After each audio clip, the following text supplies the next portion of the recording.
Olá, pessoal. Eu me chamo Otávio Caldas, sou presidente da Associação de Psicologia do Estado de Mato Grosso. E está começando mais uma roda de que a gente acredita que traz muito conhecimento. E o tema deste mês é Fevereiro Roxo, mais específico, o Alzheimer. E é com grande satisfação que abrimos este evento, dedicado ao estudo e conscientização sobre a doença de Alzheimer. É um tema de grande importância que afeta milhões de pessoas em todo o mundo. O Alzheimer é uma doença neurodegenerativa que afeta principalmente os idosos, mas pode ocorrer em pessoas mais jovens. Ela afeta a memória, o pensamento e o comportamento, tornando-se cada vez mais debilitante ao longo do tempo. A doença de Alzheimer é uma das principais causas de demência, uma condição que afeta a capacidade de uma pessoa de realizar atividades diárias.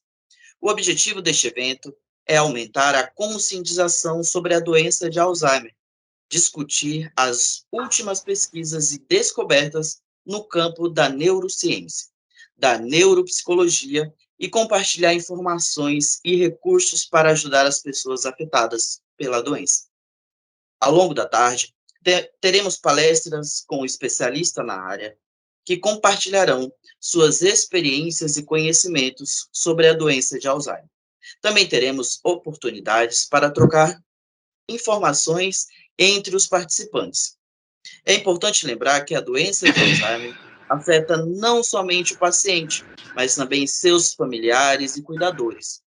Precisamos de mais recursos e apoios para ajudar as pessoas a enfrentar os desafios associados à doença. Eu acredito que juntos podemos fazer uma diferença real e significativa na vida das pessoas afetadas pela doença de Alzheimer. Então, vamos começar esta roda de conversa valiosa e fazer a nossa parte para combater esta doença.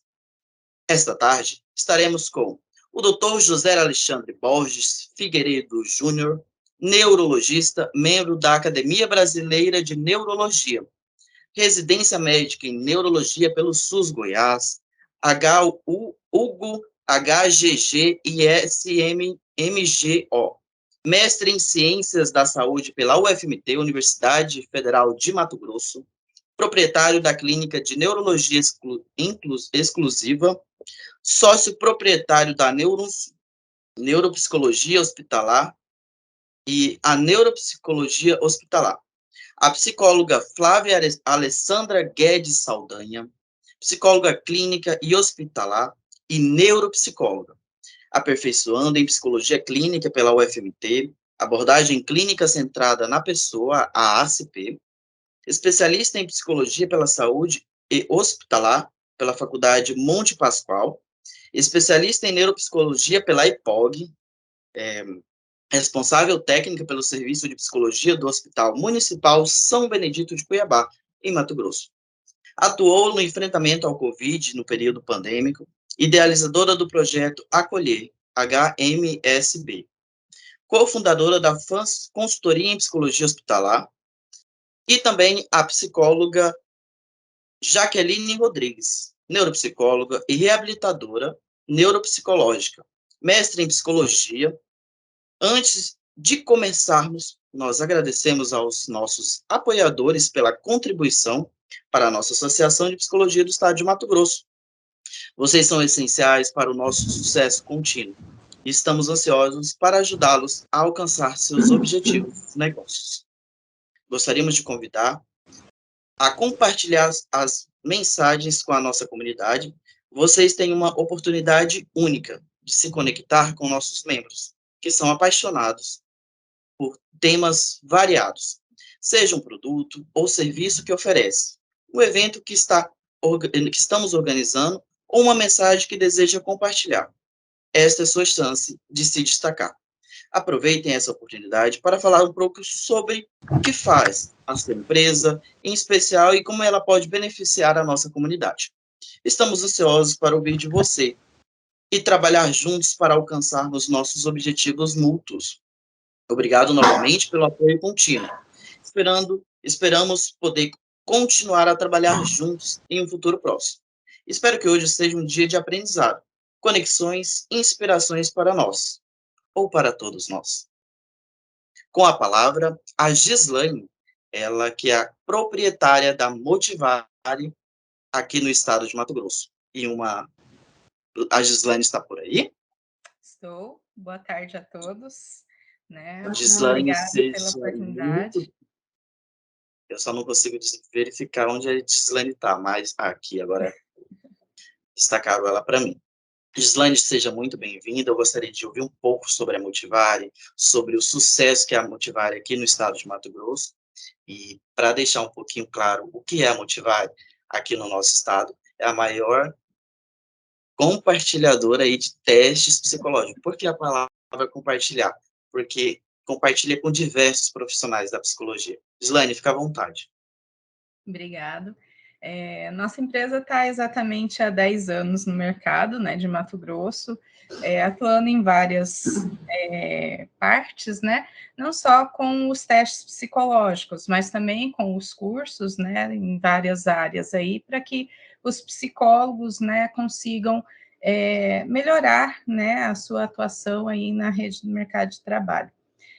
Hoje, nosso foco, a gente sabe que essa parte neuro é muito, mas de fundamental importância, né? E está tendo muita procura, tanto na questão do Alzheimer, como na questão de Parkinson, como na questão de autismo, e outras comorbidades que aparecem também, né? Os psicólogos estão buscando mais o que é essa neuropsicologia e o que eles podem fazer para enganjar mais, né?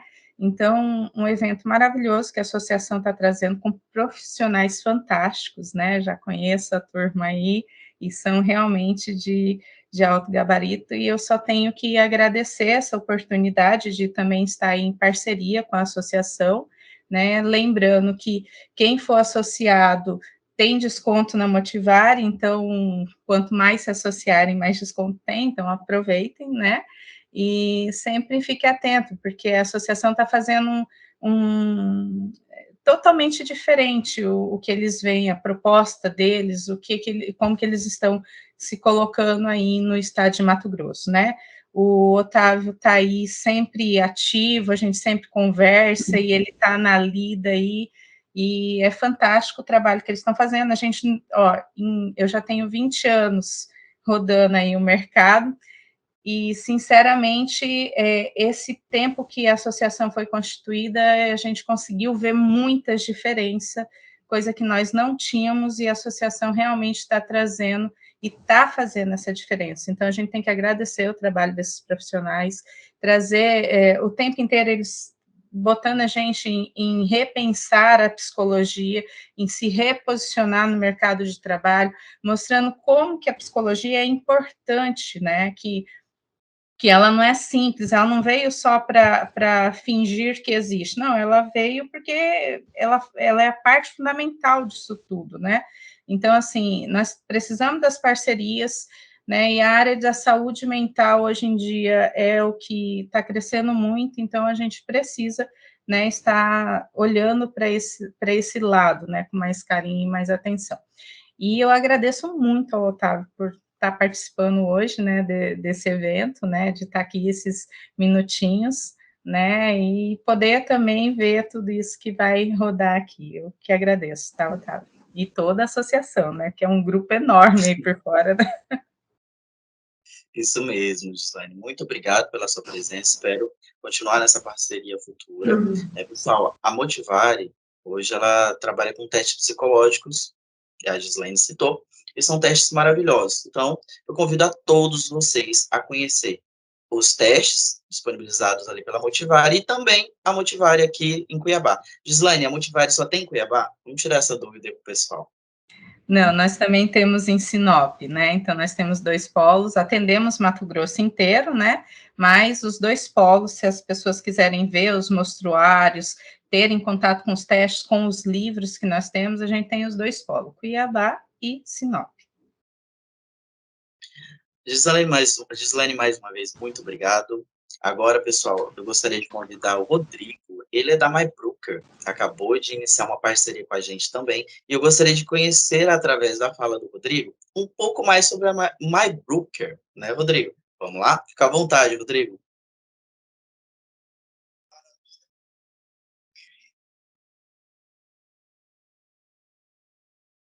Tá sem áudio, eu acredito.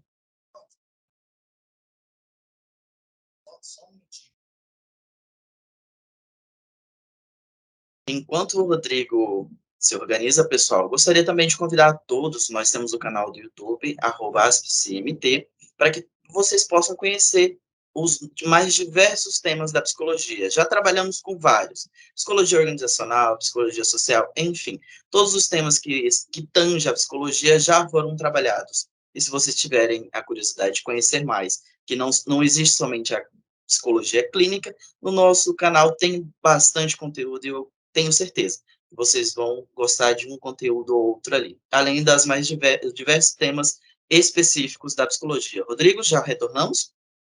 Opa, tá ouvindo bem agora? 100%, Rodrigo. Fica à vontade. Vamos falar um pouco mais sobre a MyBrooker, o que é, de onde veio, quanto tempo está no mercado. Fica à vontade.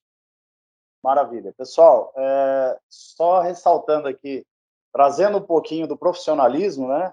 Quando a gente está com alguma questão relacionada à alimentação, quem a gente procura? O nutricionista, né? Problemas de saúde física, a gente procura o médico.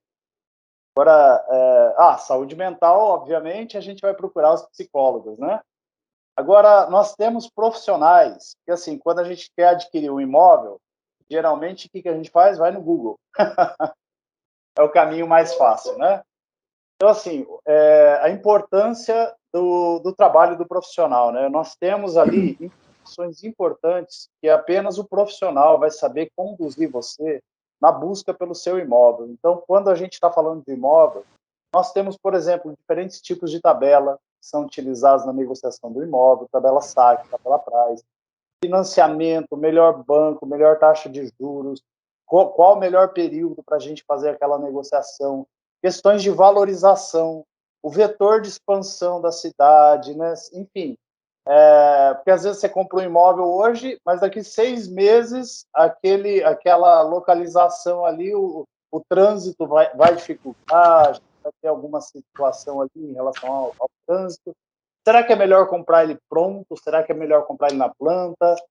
Né? Qual a questão de pressa aí também? Então, assim, existem N fatores, né, que atuam ali quando a gente quer tratar de imóvel.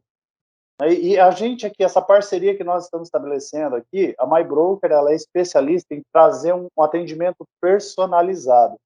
Né? A gente identificar quais são os seus desejos, seus sonhos, e a gente traçar junto com você o melhor caminho. Apesar, às vezes a gente pensa assim, não, vou adquirir um imóvel daqui 6 meses, daqui 1 ano, a gente precisa começar a pensar nesse imóvel hoje, né? Porque existe todo um processo. Não, meu aluguel vai até o final do ano, no final do ano eu vou ver um imóvel para comprar. Então, assim, a gente consegue pensar junto com você o passo a passo, ajudar você nessa condução, até para que você consiga economizar dinheiro, né? Não transformar aquele sonho também depois ali num pesadelo, né? E ficar preso àquele imóvel. Então, nós conseguimos trazer isso. Em relação ao mercado, trazendo algumas informações aqui também, né? Eu não sei se vocês todos acompanharam, mas está se falando muito a respeito da retirada do dinheiro das poupanças, né? Foi notícia geral aí, e também nós temos uma outra notícia, aumentou muito o investimento em imóveis esse ano. Nós já batemos o primeiro trimestre de 2021 e 2022 foram recordes em Cuiabá e Várzea Grande.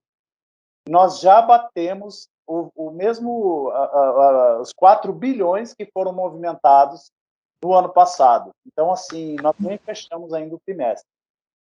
Em 2020, para vocês terem uma ideia, nós estávamos em 3 bilhões. Nós já estamos em 4 bilhões há 3 anos e nós batemos em 2 meses esse ano.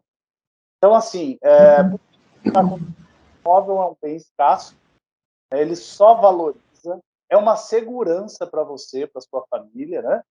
E é a prova de crise.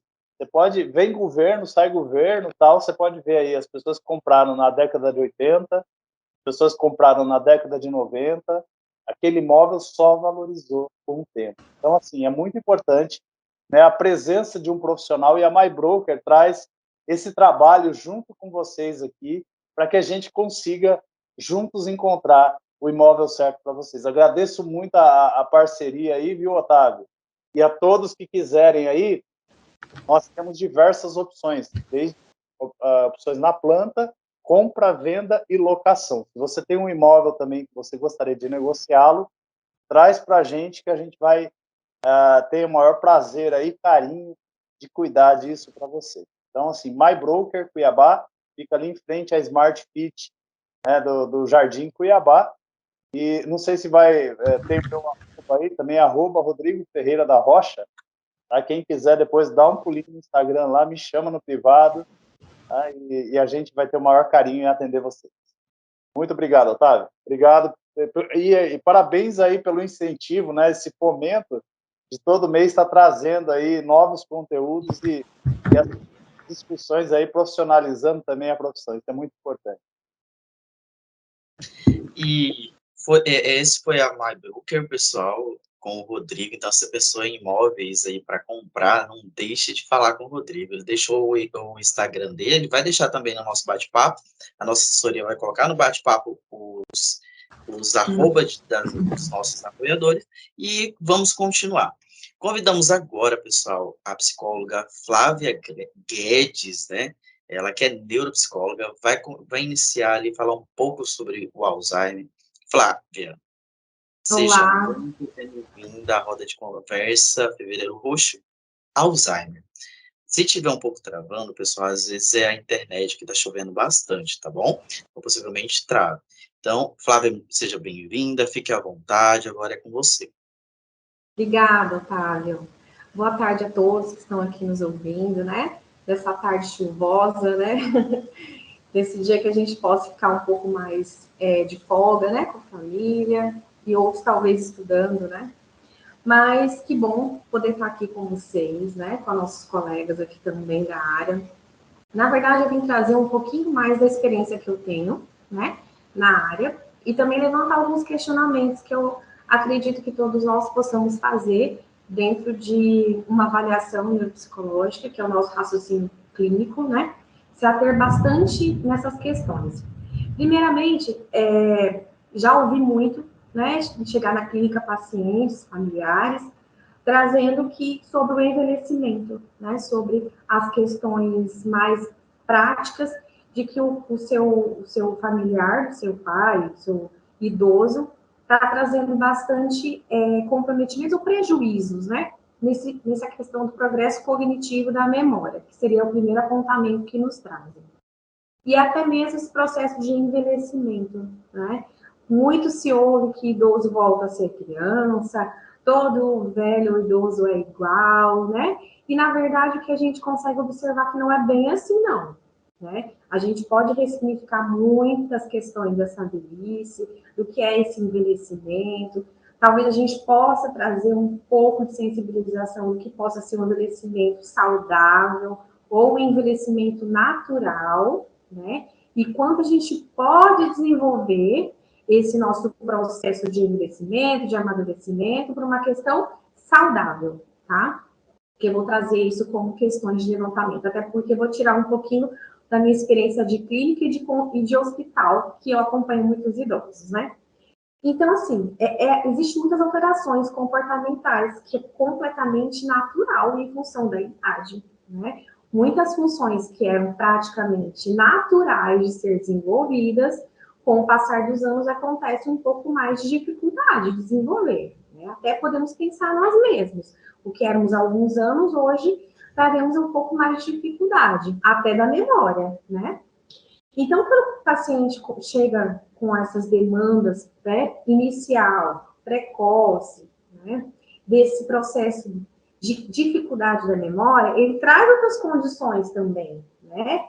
E isso que a gente tem que avaliar, que o comprometimento pode vir também um pouco mais progressivo, com domínios mais declínios, cognitivos. Ele pode estar alinhado um pouquinho com alguns exemplos na afasia, né, que é a dificuldade da linguagem desse idoso, como também o declínio da parte motora, né, da apraxia, como também na questão da orientação.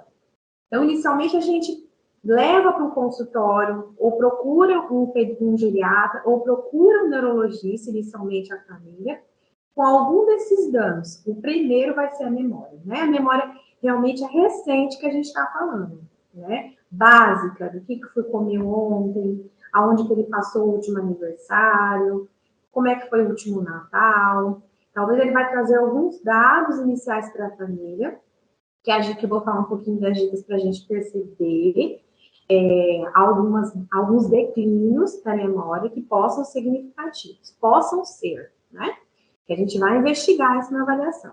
Então, dentro da avaliação, eu vou trazer alguns avanços também das funções cognitivas que a avaliação neuropsicológica proporciona para as pessoas, né? Que apresentam alguns dados de esquecimentos, algumas questões de desordens e de desorganização de orientação, que é o tempo, espaço, hora, local, que isso pode ocasionar. E até a lentidão no curso do pensamento, porque não consegue se lembrar, então ele apresenta até algumas questões da personalidade, né? Fica envergonhado muitas vezes. Então, o nosso objetivo mesmo, como avaliador, né, como função da avaliação neuropsicológica, é ver esses afetamentos dessas funções em função do envelhecimento e avaliar cognitivamente. Como que a gente pode apontar? Primeira coisa, eu parto do raciocínio clínico, que a gente precisa fazer um panorama dessa anamnese. Tem que ser muito minuciosa, tem que ser muito importante, tem que chamar esse primeiro aporte de suporte da família. Eles são os aliados eternos nessa função. São os que podem incentivar, como também que podem regredir todo o quadro de um idoso, né? Podemos assim dizer. Então, eles podem afetar diretamente nessas funções para que a gente consiga avaliar adequadamente e até posterior reabilitação, né? Claro que é isso que a gente trabalha também, né? Então, fazer essa amplitude nessa anamnese, com essa avaliação cognitiva e comportamental. E que a gente vai pesquisar nessa vida desse idoso, né? Nessa vida dessa idosa. Ou existem muitos quadros recentes de uma demência precoce, tá? E até antes do considerado. Há muitos estudos que falam sobre isso. Então, eu vou pesquisar qual que é essa queixa principal que estamos fazendo. Somente esse puro esquecimentos, né, dados da memória, que é esse único fator que está sendo dominante no momento, e quais são outras queixas que possam estar vindo nesse percurso, né? E com quem ele reside? Onde é o local onde ele está? Com quem é a parte da família com eles que ele se encontra? Muitas avaliações que eu acompanhei, a gente pode observar que trazem, doutora, a gente já acredita, que o doutor comentou que poderia ser um quadro, né, de um precoce ou estágio inicial de Alzheimer, né? E quando a gente vai fazer essa avaliação minuciosa, a gente tem que levantar várias hipóteses. Por que esse comprometimento da memória está vindo? A gente vai investigar, vai verificar que esse idoso mudou recente da casa dele. Mudou recente, está morando hoje com uma outro filho ou um neto, ou mudou de muitos anos, perdeu seu esposo ou perdeu sua esposa. Então, ele está passando por um luto aí, nessa vivência dele. Ou ele perdeu a sua cachorrinha, da qual era o único companheiro dele há 10 anos, 15 anos, que seja. Então, a gente vai começar a observar, peraí, será que esse puro esquecimento desse paciente, dessa idosa, seja somente um ponto inicial, uma coisa que a gente precisa avaliar? Não esquecer esses pormenores, que a gente sabe hoje em estudos que quando a gente passa por questões de luto, e muitas vezes de tristeza profunda, a gente passa por atos de memória. Então, a gente tem que avaliar outras questões, né? As outras funções, elas estão preservadas, elas estão comprometidas, e é aí que nós vamos entrar para fazer essa averiguação, né? Junto com esse familiar que vai trazer essas questões importantes, que vai nos dar dados para a gente poder sustentar esse diagnóstico, né? Ou esse possível, né? E aí a gente vai pesquisar essa rotina desse idoso. ou dessa idosa, como é que é a rotina dela, né? Ela mora com quem? Qual a atividade diária que ela vai desenvolver, né? Desde o acordar, do café da manhã, do seu almoço, do seu lanche da tarde, quais refeições mais primárias que esse idoso se alimenta. É sabido, né, principalmente em questões de idosos, que quando a gente tem uma situação de envelhecimento, as questões de mudanças comportamentais e alimentares também se mudam, né? Então, muitas vezes, o idoso deixa de fazer a refeição que ele fazia, né? Por questões de mudanças de motivação mesmo, de alimentar, né? Qualquer um de nós podemos passar por isso. Então, ele vai deixar, às vezes, de se alimentar adequadamente, não por não ser ofertado, mas por desejo mesmo, né? Por ter uma apatia mesmo pela situação. Ter que comer todas as refeições no mesmo dia. Então, aí vai essas mudanças também que a família precisa compreender e até fazer uma adequação, né? Para poder satisfazer muitas vezes. Então, eu vou pensar, se tiver um quadro de um idoso que chega para mim, que ele não se alimenta bem, que ele não dorme bem, que ele está triste por uma mudança comportamental recente, é óbvio que ele vai trazer um prejuízo enorme.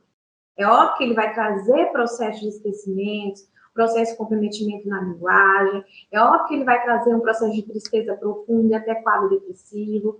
Logicamente, a família vai levar ele no geriatra para fazer ajustar a medicação ou administrar uma medicação que seja adequada para aquele sintoma que ele está apresentando. Então, tudo isso a gente precisa avaliar se realmente há necessidade das funções que estão em desordem, estão desajustadas, estão comprometidas, né? E aí também tem a atividade de lazer. O idoso, qual é a atividade que esse lazer vem desempenhando ao longo da vida? Ou que ele fazia e deixou de fazer recente, ou que basicamente ele pode desenvolver para vir ter essa adequação, né, dessa situação. Os objetivos acabam sendo trocados, sendo alterados, sendo mudados ao longo da vida. O que é importante para esse idoso? A gente precisa avaliar junto dele, junto com essa família, né? E muitas vezes eles trazem questões de religiosidade muito presente no decorrer da vida atual que ele traz. Isso é muito presente. E uma das questões chaves que eles trazem como dificuldade, né? E até por conta da família, a gente entende a vida diária de todos, de trabalho, de rotina, né? Então, eles trazem uma dificuldade na autonomia, muitas vezes, né? Ou o processo de desejar ter uma autonomia, e a família às vezes fica muito apreensiva, fica bastante preocupada, os danos que isso pode causar. Eu já acompanhei alguns pacientes com quadro de Alzheimer que, nesse processo da autonomia, de a família permitir que o idoso se cuide com cuidados básicos, o banho, né, a higiene básica diária, de jogar água na planta, de trocar o vaso da planta, né, de deixar ele jogar água na área externa, na área da frente, deixar que ele desenvolva os cuidados com o quarto, fazer um crochê, fazer uma atividade, uma costurinha que seja, e nesses danos, deixar até tomar sua medicação, né? Nessas questões de atividade básica, corremos o risco desse paciente ainda ser lesionado, ter uma queda, é o que muito acontece. A gente acompanha pacientes no hospital com muitas quedas, principalmente no fêmur, né? Que vai acabar demandando muito da família nesse processo, principalmente para ele que apresenta alguns traços de Alzheimer, ou ainda está diagnosticado com Alzheimer, ou ainda está em processo de investigação e vai ser hospitalizado. Então, obviamente, os comprometimentos podem ser um pouco mais maiores. Mas o que a gente possa acompanhar e até sugerir para a família que essas autonomias de ir e vir, de fazer expressar o seu desejo, de fazer atividade que mais gosta, isso é um ponto positivo também para esse paciente, né? Ele vai continuar sendo dono de si, com seus domínios, inicialmente falando, né? Cada paciente apresenta seu quadro. Obviamente, a gente pode também falar de um paciente que já chega com um estágio mais avançado, né? Mais debilitado, que fica mais acamado, que dependa mais da família e que a autonomia não aconteça mais, né? Existe já essa limitação física que impede também esse idoso ou essa idosa de desenvolver a atividade básica da qual ele já desempenhava. E aí também a gente precisa avaliar para a gente ver como que está a questão da personalidade, e essas mudanças comportamentais para essas mudanças também do psique, né? Então, elas vão andar totalmente juntas ali. Então, aquilo que era prazeroso de fazer para ele, de atividade, cuidados, lazer, né? Algumas atividades possam ficar comprometidas. E aí, claro, logicamente, a gente tem que avaliar esse processo da personalidade. E aí, como que está esse processo? Ele tem apresentado tristeza nos últimos dias, ele está mais abatido, como eu disse inicialmente, as dificuldades de idoso talvez se alimentar, né? Pode fazer um prejuízo também somático, né? Então, ele vai ter algumas demandas maiores, que vai demandar um quadro de avaliação mais completa, né? Um neuro acompanhar. Como é que é esses antecedentes clínicos? A gente sempre também tem que investigar isso. Os antecedentes clínicos da família, né?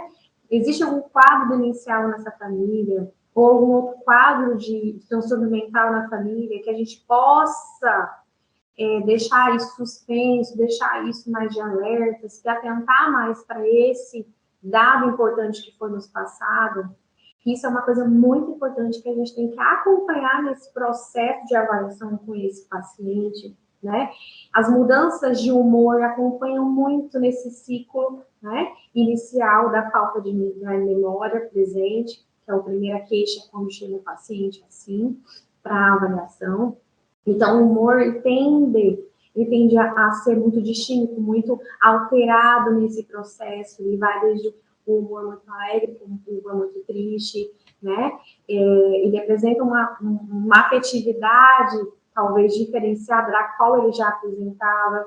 Então, é sempre bom a gente fazer essa checagem com esse familiar que esteja mais presente na vida dele, que possa trazer esses históricos iniciais com mais dados, com mais precisão, para a gente poder acompanhar ele mais atentamente e avaliar isso clinicamente falando, sabe? E tem as outras informações também complementares. Às vezes o paciente já chega com um acompanhamento com o neuro, né? Já chega com neuroimagens, já tem vários outros atividades, alguns exames complementares que vão subsidiar, talvez, até a nossa própria avaliação. Talvez encaminho já diretamente do médico para a gente poder fazer os instrumentos acompanhados, para poder ter uma maior clareza de tudo que chega, né? Então, essas informações são importantíssimas. Dentro disso, a gente vai verificar os instrumentos que sejam mais apropriados para esse paciente. Porque muitas vezes a gente quer fazer algum avaliador, no caso nós, né? Queremos desenvolver uma atividade com esse idoso da qual ele não tem condição. Por exemplo, às vezes ele apresenta uma dificuldade auditiva severa, ou visual, né? Ou até mesmo a motora. Então, o avaliador, nós temos que ter esse olhar, temos que avaliar. Olha só esse idoso, como ele se apresenta. Então, eu tenho que procurar instrumentos, baterias, questionários, as escalas, que sejam apropriadas para eu avaliar no completo, não no seu diferencial mesmo, porque isso pode comprometer muito esse idoso, né? Então, eu preciso avaliar no global, no geral, de como ele se apresenta nos últimos momentos, esse processo de investimento, de envelhecimento inicial, para eu poder ter uma noção. E aí sim a gente vai fazer as coisas mais pormenores com esse nosso paciente, que a gente vai trazer o panorama para ele, né? A gente vai apresentar as escalas de dados maiores, de estrutura de exame com ele. A gente vai poder fazer uma avaliação dessa função, né? Que é a bateria de avaliação que a gente vai trazer para ele, certo? Avaliar esse quadro da inteligência, dessa memória, dessa atenção, dessa função executiva que está operacionalizando nele naquele momento. E essas funções visoespaciais, que também são bastante importantes nesse processo, aliado a tudo isso. E aí, muitas vezes, a gente aplica várias escalas de exame mental, que é basicamente isso, que muitas pessoas que possam estar ouvindo aqui, né, que a gente possa sensibilizar de alguma forma e há muitas pessoas que gostariam de estar ouvindo, enfim, a gente pode repassar, né, a gente é profissional da saúde, a gente muitas vezes lida com isso, mas os sinais básicos de como a gente traz esse idoso, de poder olhar isso mais atentamente quando eles começam a trazer dados de esquecimentos recentes, né?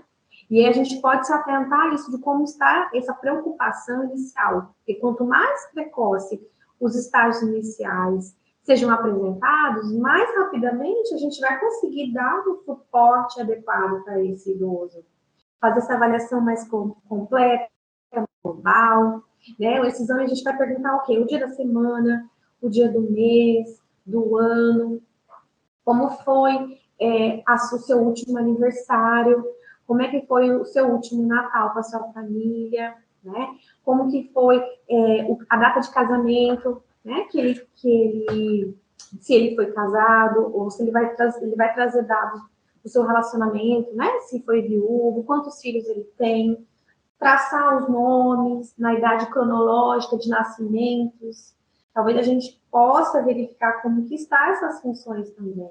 Orientação no tempo, no espaço, né? Onde ele mora, o horário mais ou menos do local, o horário, o local, a cidade onde ele nasceu. Né? Então, essas preservações, essas importâncias são muito válidas. A gente pode fazer um leque de questões de palavras, a gente pode ler uma compreensão de texto, pedir para eles ler e repetir várias palavras, a gente ver como é que está a questão dessa memória, dessa apreensão desses dados, né? Então, dentro desse processo de reabilitação, a gente vai focar nas funções cognitivas prejudicadas.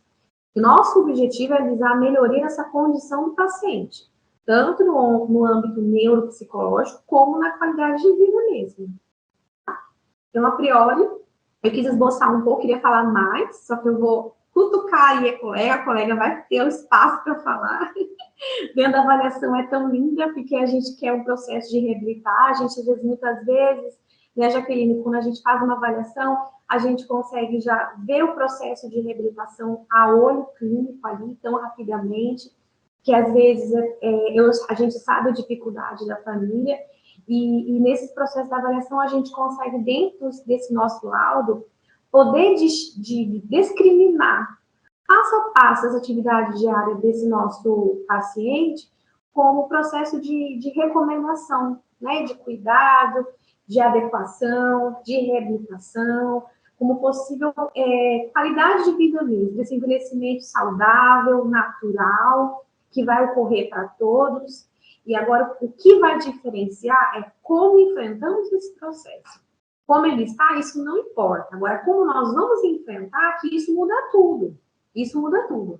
Então, acredito que essa função multiprofissional, essa equipe multiprofissional para esse processo é fundamental. Essa cria de médico, psicólogo, fono, em alguns casos, né? A neuropsicóloga, o TO, muitas vezes, né? E até mesmo a família é o ponto-chave. É o ponto-chave para esse processo de fato acontecer de forma eficaz, de forma de qualidade, e que isso possa perdurar ainda, de fato, proporcionar essa qualidade de vida, tá? Eu trouxe um pouquinho para vocês, um pouquinho das experiências, não quis delongar muito, porque eu sei que vocês têm muita coisa para falar também. Vamos trocar mais coisas. Obrigada. Obrigado, Flávia.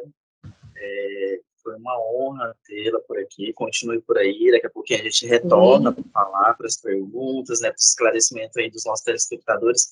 Eu vi que já tem algumas pessoas já aí querendo fazer algumas perguntas. Calma, pessoal. Vai ter o momento de vocês, tá bom? Pode ficar tranquilo que eles estão aqui para responder. Essa tarde é de todos nós, né? Pessoal, gostaria de convidar vocês a irem no Instagram, tirar uma foto, um print da tela, para divulgar a nossa associação. É de extrema importância. Quem ainda não segue a associação é @aspicmt, né?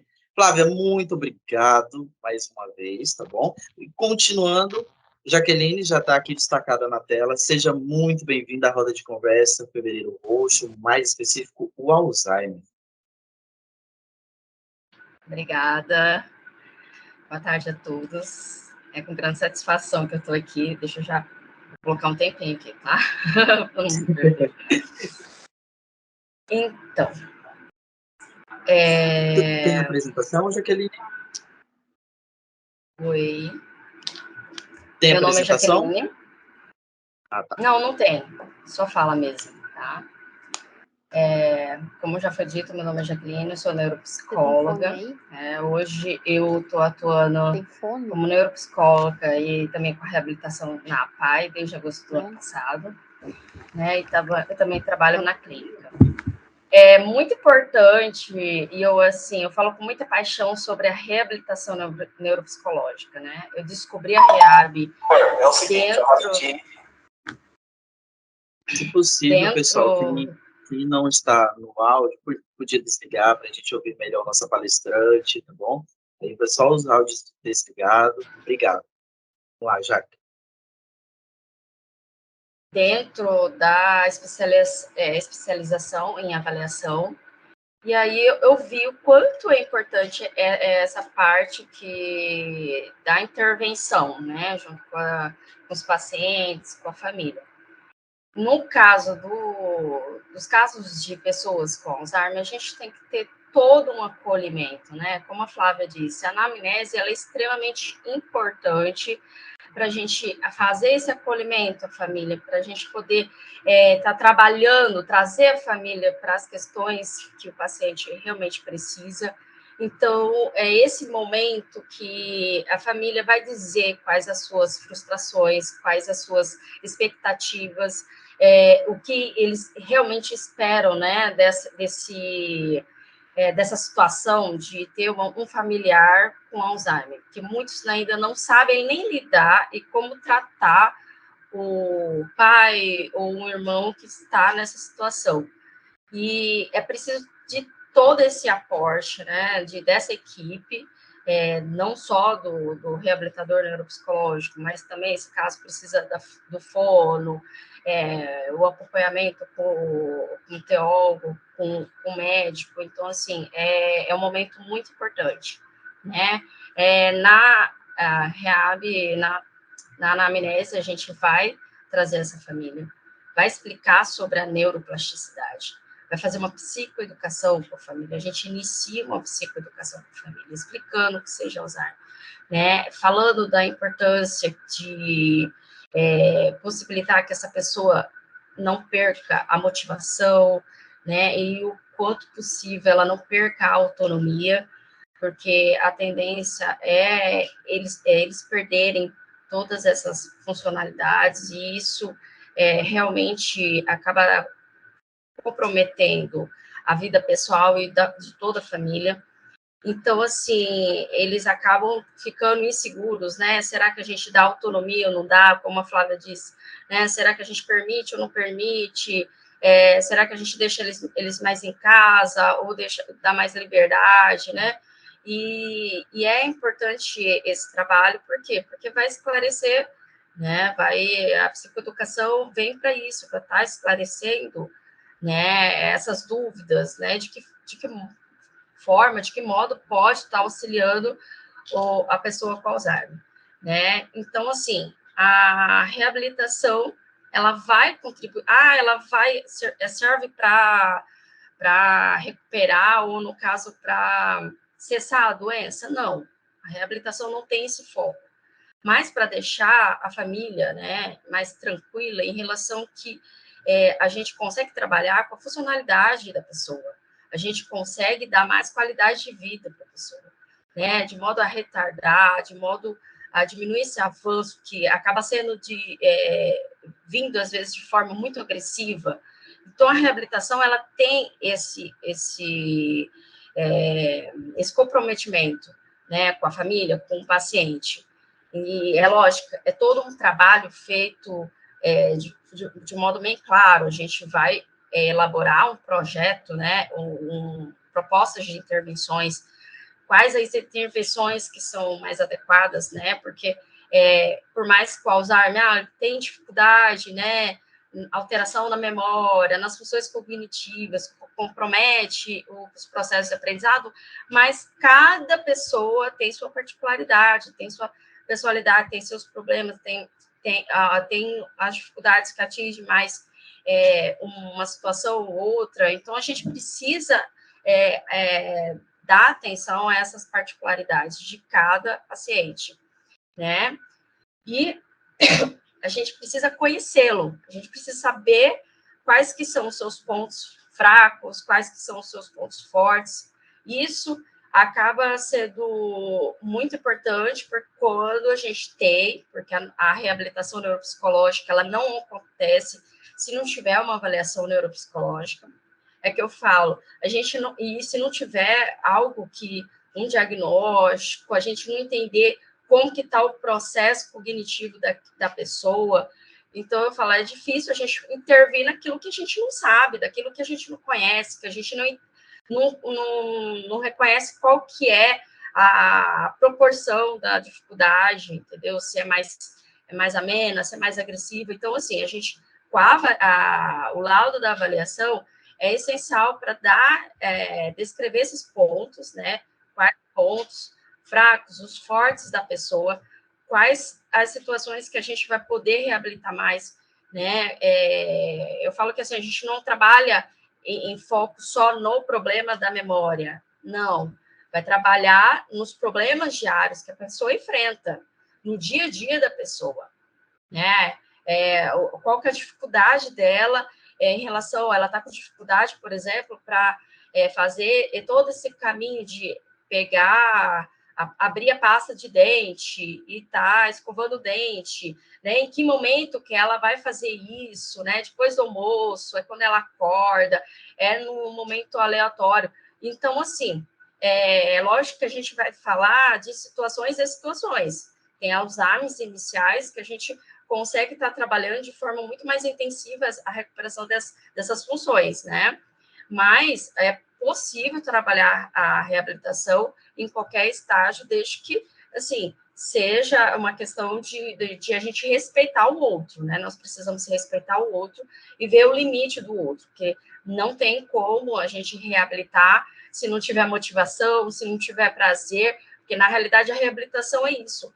A própria pessoa perceber e a família perceber que ele está tendo uma qualidade de vida melhor, que ele está conseguindo desenvolver algumas atividades que talvez ele estava começando a parar, entendeu? E ele consegue, igual ela falou assim, fazer um crochê. Eu lembro muito da minha avó foi a maior incentivadora para eu fazer a reabilitação. Ela teve o Alzheimer e eu vi ela fazendo crochê no final. E, assim, isso é extremamente importante para a pessoa e também para a família. A família está vendo que ela não está ali, sabe, assim, na cama, acamada, sem fazer nada, que é uma pessoa que não consegue fazer nada. Então, assim, a gente elabora todo esse processo de reabilitação, né, fechamento de metas. Eu falo assim, não adianta trazer uma avaliação, fazer uma anamnese com N problemas, entendeu? Com N dificuldades, mas é preciso focar. A reabilitação, ela não vai conseguir recuperar todas as dificuldades. A gente precisa traçar metas, né? A gente vai conseguir trabalhar de metas para trazer os instrumentos, as atividades que realmente vão estar auxiliando a pessoa, né? Então, assim, é preciso saber se o que a pessoa com Alzheimer ela precisa, o que precisa ser otimizado, o que precisa ser compensado, quais os arranjos no ambiente familiar, entendeu? No ambiente social que precisam ser organizados ou ser modificados para não prejudicar ou no caso, não digo nem não prejudicar, mas para não contribuir com a reabilitação, porque não adianta uma reabilitação na clínica 1 ou 2 vezes por semana, é preciso que haja esse trabalho junto com a família, né, com atividades no dia a dia, dentro de casa. Então, assim, é preciso saber se a família está apta, está adepta a esses arranjos, né, está aberta a isso, quais técnicas que a gente vai utilizar, quais as atividades do uso do treino cognitivo, né, que a gente vai trabalhar ou para atenção, né? Se a gente vai condicionar novos comportamentos, né? De que forma que a gente... E se essas metas, elas realmente vão ser funcionais, que é isso que importa. Elas precisam ser funcionais para o paciente, não simplesmente ser metas assim, olha, nós vamos recuperar a memória do paciente. Não, a gente tem que ser realista, né? Então, a gente precisa de metas que realmente sejam funcionais. E aí, muitos se perguntam, né, quais são as técnicas que a gente utiliza, só de jogos, né? Então, primeiro, a gente precisa entender que a gente não pode utilizar de técnicas ou programas ou treinamentos que sejam infantilizadas, né? A gente precisa separar que eles são adultos, a gente precisa ter esse discernimento. Mas tem situações em grau de Alzheimer que a pessoa ela já tem esse comportamento mais infantilizado. Então, assim, a gente consegue trazer alguns trabalhos mais lúdicos, algumas atividades mais lúdicas, que no caso, a pessoa goste, da cor que prefira, dos objetos que prefira, por exemplo, de algum programa de televisão, ou até de alguma atividade que a pessoa goste. Então, assim, a gente vai aproveitar o que a pessoa já tem esse costume, ou que a gente consiga fazer, trazer né, essas lembranças para o consultório, para poder estar trabalhando com ela.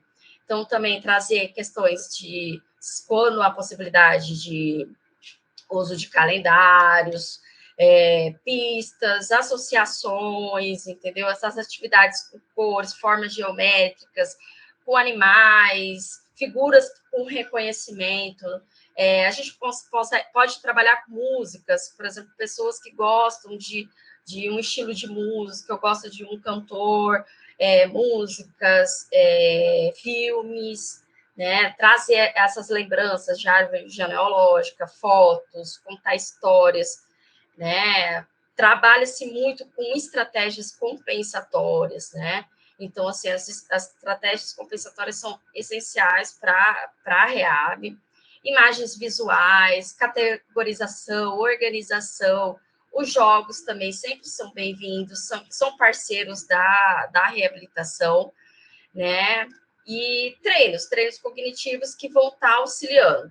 É assim, a reabilitação, ela funciona por meio de criatividade, né? A criatividade é primordial, porque a gente tem um jogo, tá? A gente pode usar esse jogo com vários pacientes, mas aí a gente vai personalizar, entendeu? A gente vai deixar mais, de forma mais atraente, né? Para motivar o paciente a estar fazendo as atividades, né? E aí perceber, ela está ficando mais depressiva, né? Tá mais quieta, tá mais desmotivada. Então a gente precisa fazer esse reconhecimento das emoções, entendeu? Trabalhar essas questões psicológicas também, né? Lógico, não vamos fazer psicoterapia, mas a gente consegue fazer treino das emoções, a gente consegue trazer isso para a reabilitação também. Bom, é isso que eu tinha que falar sobre a reabilitação.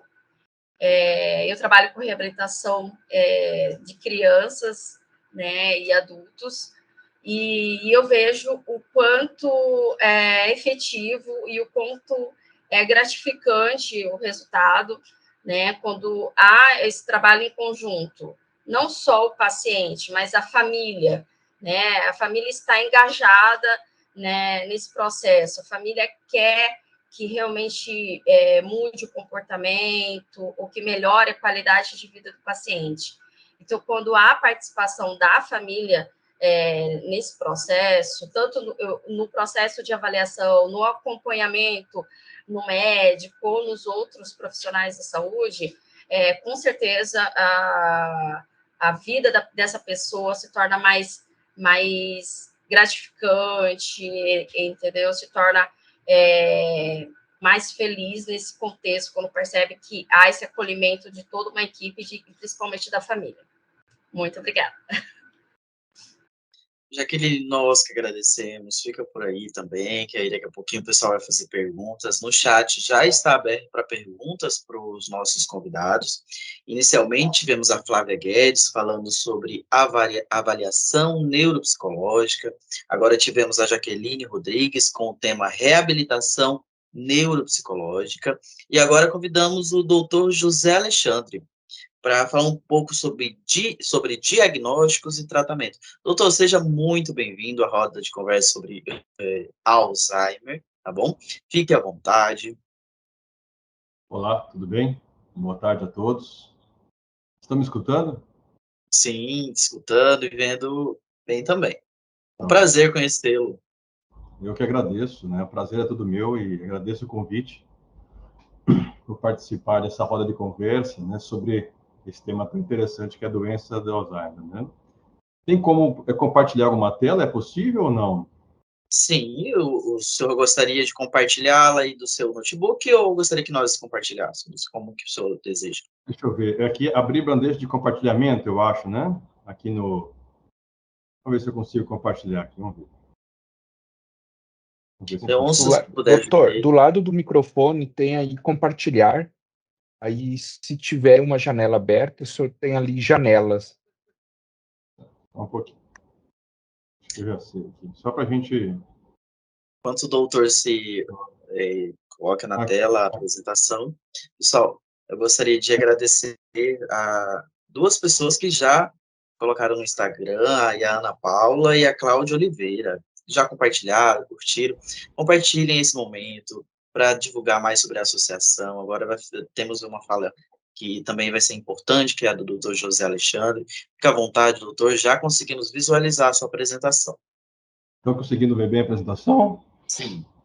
Tá, então, nós vamos falar um pouquinho sobre a doença do tipo Alzheimer, doença de Alzheimer. Acho que o senhor tem que clicar na tela maior, né? Porque estamos vendo todos os slides. Pelo menos para mim aparece todos. Ah, então, deixa eu ver aqui. É assim mesmo, Leôncio? Eu acho que não vou... Microsoft, se não for um Apple, o senhor pode apertar o F5 que ele aumenta, doutor. Só um minutinho, deixa eu ver aqui. Que eu acho que está compartilhando aqui de outra forma. O senhor está compartilhando não a apresentação, o senhor está compartilhando o slide. O slide, né? Ali em janela deve estar aberta, é que o senhor está compartilhando tela. Né? Procura janela. Vai estar do lado. Deixa eu ver aqui se eu consigo compartilhar. Senão a gente... Ele compartilha. Mais um recadinho. Jaqueline, sua primeira participação, vamos conversar um pouquinho enquanto o doutor compartilha a tela. Sua primeira participação, o que você achou? A Flávia também já está destacada aqui para mim. O que vocês estão achando, pessoal? É algo novo. Surgiu na pandemia, né, esse novo modelo de apresentações. Compartilhou? Jaqueline pode ficar à vontade enquanto o doutor fala. Sim, doutor, agora compartilhou. Estou adorando essa contribuição, espero ter ajudado, e assim, para mim está sendo uma experiência muito gratificante. Tá ok, já temos aí a apresentação do doutor. Fique à vontade, doutor, acredito que nós não conseguimos vê-lo, né, Leôncio? Só o slide, né? É isso mesmo? Por enquanto, só o slide. Mas nós vamos conseguir ver ele e o slide, os dois juntos ou não? Não consegue. Aí é só o slide, depois ele retorna. Tá ok, doutor, fica à vontade. Bom, pessoal, então eu vou falar rapidamente, né, para uma vez sucinta, tentar ser o mais breve possível, falar um pouquinho sobre a doença de Alzheimer, né? Não tem conflito de interesses nessa apresentação, tá? Aqui a gente vai falar um pouquinho sobre a síndrome demencial, rapidamente, que é muito importante nós falarmos sobre o que é demência, até para nós depois discutirmos sobre o que é doença do tipo Alzheimer. Então falaremos um pouquinho sobre a definição, as características, né, da doença, um breve histórico, a parte epidemiológica, etiológica, a patologia, a patogenia, a prestação clínica, diagnóstico e tratamento, tá? Então, o que é demência, né, propriamente dito? O que é uma síndrome demencial? É quando nós temos a presença de declínio cognitivo declínio, na verdade, persistente, de pelo menos 2 domínios cognitivos. Quando nós temos pelo menos 2 domínios cognitivos comprometidos a pronto de ter interferência nas atividades de vida diária do paciente, nós podemos dizer que esse paciente apresenta uma síndrome demencial. Então, quais domínios cognitivos que geralmente costumam ser mais comprometidos? Então, eu coloquei aqui embaixo, a memória. No caso da doença de Alzheimer, é o principal comprometimento, o principal domínio cognitivo comprometido é a memória. As funções executivas, habilidades visoespaciais, linguagem, comportamento. Então, pelo menos, 2 desses domínios cognitivos, no mínimo, poderiam estar comprometidos inicialmente numa síndrome demencial, a ponto de prejudicar as atividades do indivíduo, a sua independência para as AVDs, né? Para as atividades de vida diária. A gente sabe que essa síndrome demencial é muito frequente no nosso meio. Estima-se por essa Organização Mundial de Alzheimer que em torno de 46,8 milhões de pessoas no mundo têm demência. E a perspectiva é que chegue em 2050 em torno de 131,5 milhões de pessoas com uma síndrome demencial. Ou seja, mostrando então a importância de nós estudarmos essa situação, essa doença, para que possamos entender, diagnosticar corretamente e para que possamos então tratar esse paciente corretamente. Aqui, esse dado bem interessante, de 2012, da OMS, mostrando que a América Latina, aqui em destaque vermelho, apresenta uma prevalência bastante elevada no que diz respeito à demência. Talvez, se a gente poder analisar, fazer uma análise comparativa com as outras regiões do mundo, talvez uma das áreas que mais tem a prevalência maior, entre outras áreas aqui que a gente está observando. Então, mostrando que a importância do entendimento da síndrome demencial, ou da demência, propriamente dito, ou o comprometimento cognitivo maior, né? Existem várias doenças, várias situações clínicas que podem gerar uma doença, gerar uma situação de uma síndrome demencial, ou uma demência propriamente dita. Aqui eu coloquei nesse gráfico, nesse artigo, é um artigo até um pouco antigo, de 2005, mas eu acho que ele é bem interessante, e a gente observa aqui que, dentre as doenças degenerativas primárias, a doença de Alzheimer ela está ali em primeiro, não é à toa, porque realmente ela é a doença degenerativa mais frequente, que tem maior, vamos dizer assim, maior participação no que diz respeito ao desenvolvimento da síndrome demencial. Tá? Tanto é que, às vezes, as pessoas se confundem, né? O que é demência, o que é Alzheimer? Na verdade, a síndrome demencial, para que o paciente, na verdade, tenha Alzheimer, ele precisa ter uma demência. Não existe o Alzheimer sem uma demência. Então, o paciente, para ter diagnóstico de Alzheimer, ele tem que ter o diagnóstico clínico de uma síndrome demencial, para aí, sim, então, a gente investigar e avaliarmos se essa demência ela é causada por uma doença do tipo Alzheimer ou por outras patologias, como a gente mostra aqui. Doenças vasculares, doenças como traumas, doenças infecciosas, inflamatórias, tumores. Enfim, existe uma série de doenças que podem cursar como uma síndrome demencial. Tá? E uma vez definida a demência como uma síndrome clínica neste paciente, como nós falamos anteriormente, então a gente diz agora que esse paciente específico, ele tem ali uma doença de Alzheimer. Mas como classificamos do que se trata essa doença de Alzheimer? Então, a literatura nos diz que ela é uma doença neurodegenerativa, progressiva, sem remissão, que afeta o córtex cerebral, o tecido cerebral de uma forma ampla. Iniciando primeiramente esse processo degenerativo na região ali do lobo temporal, parte mais interna do lobo temporal, o lobo temporal mesial, a região ali do hipocampo, que era responsável pela memória recente. Então, a gente observa que ela caracteristicamente inicia-se nesses lobos temporais e ela progressivamente, esse processo degenerativo que nós vamos ver mais à frente, ela vai comprometendo outras áreas do cérebro. Ela se expande para o tecido, para o lobo temporal de uma forma geral, depois começa a ter comprometimento do lobo frontal, depois parietal, occipital, e aí a gente vai tendo prejuízos em outros domínios cognitivos. Tá?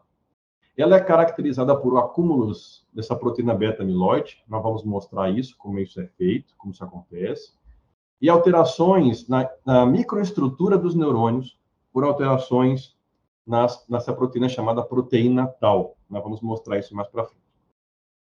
A duração em média da doença é de 8 a 10 anos, a princípio. Né? O paciente tem uma evolução prolongada. Então, é uma doença que ela tem essa característica. Tá? E nós temos estágios pré-clínicos, prodrômicos da doença, que às vezes nós chamamos isso de comprometimento cognitivo leve, geralmente, que pode acontecer isso tempos antes da doença propriamente diagnosticada. Tá? A forma mais comum é a forma esporádica. Existe a forma, vamos dizer assim, familiar, mas ela é rara. A idade de aparecimento é em torno de seus 80 anos em média. Aqui, só para vocês observarem, nós temos aqui uma placa beta-amiloide formada, ela é acumulada extracelularmente, ou seja, fora do neurônio, e nós temos aqui alguns neurônios com alteração estrutural devido a esse emaranhado neurofibrilar, que ele é acumulado intracelularmente, ou seja, dentro do neurônio. Então, nós temos aqui um exemplo, esse gel positivo, a gente vê aqui as placas beta-amiloides e aqui os acumulados, os amaranhados neurofibrilares, que se iniciam geralmente aqui na região estágio 1 e 2, estágio A, como aqui a gente mostra nesse slide, na região de hipocampo, na região mais interna e medial do lobo temporal. E à medida que o processo degenerativo vai evoluindo, a doença ela começa a tomar outras proporções. Esse processo degenerativo começa a se expandir, até que em estágios mais avançados ele acaba tomando todo o tecido cerebral do paciente. Então, o primeiro caso descrito por Alois Alzheimer, foi em 1907, numa senhora ela morava no asilo estadual de Frankfurt, na Alemanha, uma paciente de 51 anos, é que ele descreve que ela tinha um comprometimento importante da memória, né, e esquecia de forma frequente o que tinha falado, mas ela sabia o nome correto das coisas, e às vezes fazia umas parafrasias, ou seja, às vezes ela trocava o nome de objetos, né, mas não se lembrava muitas vezes dos objetos que tinham sido mostrados a ela. Então, essa característica clínica que o Alois Alzheimer descreveu, depois essa paciente veio a falecer, e ele viu na biópsia cerebral os achados histopatológicos das placas neuríticas, dos emaranhados neurofibrilares. Essas placas neuríticas seriam aquelas placas de beta-amiloide, nessa proteína acumulada, os emaranhados neurofibrilares, que é da proteína tau, e a angiopatia amiloide. E aí, um pouquinho sobre epidemiologia, né? A gente sabe que a principal causa de demência no mundo, em torno de 50% a 75% dos casos de demência estão relacionados à doença de Alzheimer, tá? A gente sabe que após 65, 70 anos, a prevalência quase que praticamente dobra, né? E como eu disse anteriormente, a projeção para 2050 é em torno de 3,8 milhões de pessoas que vão ter Alzheimer, né? Ou seja, é uma doença bastante frequente, e ela é uma quinta causa de morte em pacientes acima de 65 anos. Nesse gráfico, a gente pode observar que a incidência anual por 1.000 habitantes em situações, em cidades diferentes, em lugares diferentes dos Estados Unidos, mostrando que a partir de 65 anos existe um aumento exponencial dos casos da incidência da doença de Alzheimer, né? Mostrando assim a importância. Então, a etiologia da doença, como eu disse anteriormente, a maioria dos casos ela é esporádica, tá? Mas essa causa esporádica, existe uma interação entre fatores ambientais e fatores genéticos. O fator genético mais importante nesse sentido, que aproximadamente 70% dos casos, é essa mutação do gene da apolipoproteína do tipo E4, tá? Essa apolipoproteína E, ela codifica, ela tem um papel importante no transporte de colesterol no cérebro. Então, essa subunidade E4 é a que tem mais risco de, vamos dizer assim, estar relacionado à doença de Alzheimer. Mas isso, assim, não é o fator, vamos dizer assim, ela não é a causa familiar. Existe o fator genético, que é um fator de risco importante, mas o fator ambiental também é muito importante nessa associação com o fator genético. Então, baixo nível educacional, sedentarismo, hipertensão, diabetes mellitus descontrolada, obesidade, redução da audição, tabagismo, depressão, isolamento social, são fatores ambientais muito importantes que, combinado com o fator genético, aumentam o risco do paciente ter a doença de Alzheimer instalada. Nós vivemos uma pandemia nesses últimos anos, né, em que o isolamento social foi uma situação bastante frequente no nosso meio. E eu, particularmente, na minha prática clínica, eu vi um aumento de forma considerável nos casos de demência e de comprometimento cognitivo né, decorrente dessa situação, não só pelo Covid em si, né, pela infecção do Covid, que a gente sabe que isso acontece, comprometimento cognitivo pós-Covid, mas também de casos de demência e de comprometimento cognitivo, nos quais o isolamento social teve um papel muito importante. Agora, o quadro familiar é extremamente raro, é menos de 0,5% dos casos. E ele é extremamente precoce. Tá? Ele acontece por mutações desses genes aqui, o gene precursor da amiloide, a presenilina 1 e a presenilina 2. É muito raro isso acontecer. Eu, particularmente, nunca vi casos assim familiares aqui em Cuiabá, mas geralmente são doenças de Alzheimer bem precoces, que às vezes acontecem em torno dos 40 anos, muito precoce mesmo, e como ela é uma doença praticamente dominante, então tem vários membros da família em gerações diferentes comprometidos. Aqui, só para vocês observarem, esse gráfico eu acho muito interessante, que a gente vê aqui na parte de baixo a frequência dos alelos genéticos, né, os genes envolvidos na doença, e aqui o risco de desenvolver Alzheimer. Então, como eu disse, as doenças, a presenilina 1, a presenilina 2, que são aquelas alterações genéticas relacionadas à causa familiar, elas são muito frequentes, o risco é muito alto de causar Alzheimer, mas a frequência é muito rara. Já aqui, esses genes, a ApoE4, a gente observa que ela tem um risco intermediário e também uma frequência intermediária. Estaria mais ali associado à doença de Alzheimer na forma esporádica. E outras variantes, que elas são mais comuns, mas são bem menos frequentes no risco de desenvolvimento da doença. Tá? Mostrando, então, que a importância, pessoal, dessa associação, dessa interação do quadro genético, principalmente da mutação da ApoE4, que está relacionado ao carreamento do colesterol no tecido cerebral, e os fatores ambientais que eu disse anteriormente a vocês. E esse processo todo gera, então, a formação de duas situações importantes no processo patológico da doença, que é a formação da placa amiloide, que são essas estruturas aqui que a gente vê no slide. Elas são extracelulares, como eu disse anteriormente, e os emaranhados neurofibrilares, que estão dentro das células, eu vou mostrar mais para frente. Isso gera uma neurodegeneração na sinapse, na comunicação de um neurônio com o outro. Então, há uma alteração, uma perda nessa sinapse de neurônio, e, consequentemente, uma morte de neurônio também decorrente dessas degenerações causadas pela proteína beta-amiloide e a tal fosforilada, esses emaranhados neurofibrilares, que a gente vai ver mais para frente. E isso vai gerando morte de neurônios de uma forma mais acentuada do que o habitual e uma atrofia cortical mais acentuada. Tá? A patogênese da doença, ela é muito ampla. A gente sabe que tem esses dois fatores importantes, mas existe uma série de outras situações ali envolvidas. Então, alterações nas mitocôndrias, lá nas células, fator vascular, né? Isso aqui está muito associado ao depósito de proteína beta-amiloide nas artérias, pequenininhas lá no cérebro. Processo inflamatório lá no cérebro, por ativação das micróglias, que são células ali que estão no cérebro também. Metabolismo do colesterol, enfim. Existe uma série de situações que podem estar relacionadas à patogênese da doença. Por isso, a dificuldade no tratamento da doença de Alzheimer, porque ela é uma doença que ela é multifatorial, ela é multicausal, vamos dizer assim. Ela tem uma característica multipatogênica, vamos dizer assim, né? Tá? Então, a gente sabe que a hipótese da cascata de acúmulo da proteína beta-amiloide, ela tem um papel importante, mas não é de longe conclusiva, porque nós vimos pacientes que têm beta-amiloide sendo produzida, mas que são cognitivamente normais, não têm doença de Alzheimer instalada. Então, por isso que os estudos estão cada vez mais aprimorando no entendimento de quais são os fatores que realmente, em conjunto ou isolados, estão realmente envolvidos na doença, para que a gente possa ter tratamentos bem específicos da doença. Aqui, só para vocês poderem avaliar como que acontece a formação da proteína beta-amiloide, da placa amiloide. Isso aqui é uma membrana de uma célula, tá?